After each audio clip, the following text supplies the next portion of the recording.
चुनाव आयोग पर झूठे आरोप लगा रही कांग्रेस फिर बेनकाब हो गई।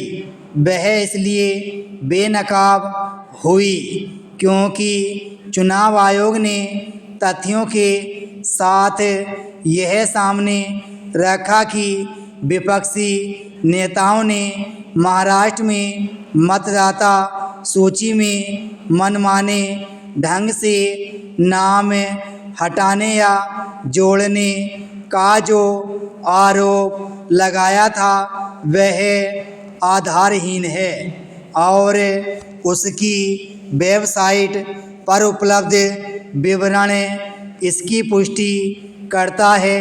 चुनाव आयोग ने यह भी स्पष्ट किया कि शाम 5 बजे के बाद मतदान करने वालों की संख्या में अप्रत्याशित वृद्धि का जो सनसनीखेज दावा किया गया था उसमें भी कोई दम नहीं।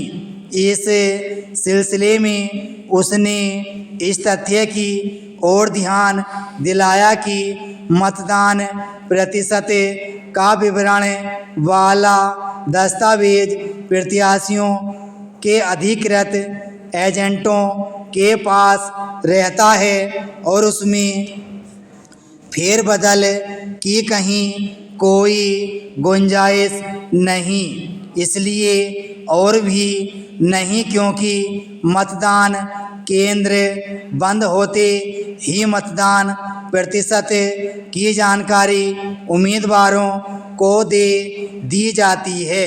चुनाव आयोग ने कांग्रेस के इस झूठ का भी पर्दाफाश किया कि महाराष्ट्र में 50 विधानसभा क्षेत्रों में औसतन 50,000 नए मतदाता जोड़े गए और उनमें से 47 में महायुति ने जीत हासिल की। चुनाव आयोग के अनुसार ऐसा केवल 6 विधानसभा क्षेत्रों में हुआ था और इससे सभी दलों के प्रतिनिधि अवगत थे।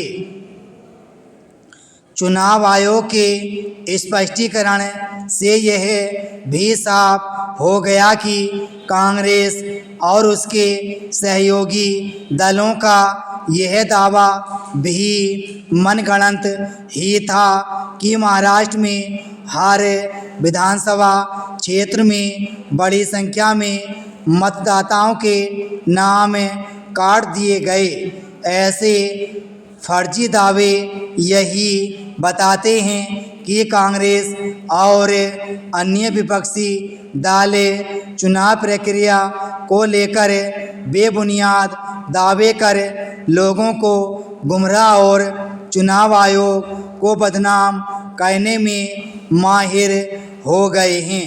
लगता है कि वे एक रणनीति के तहत पहले से इसकी तैयारी कर लेते हैं कि यदि नतीजे अनुकूल न रहे तो ऐसे बेबुनियाद आरोप उछालना है और जनता के बीच भ्रम पैदा करना है ताकि उनकी अपनी कमजोरियों की ओर किसी का ध्यान न जाए। इस नतीजे पर पहुंचना इसलिए आसान हो रहा है क्योंकि हरियाणा के चुनाव नतीजे को लेकर भी कांग्रेस ने यह सोचा छोड़ा था कि मतगणना का विवरण देने में जानबूझकर देरी की जा रही थी।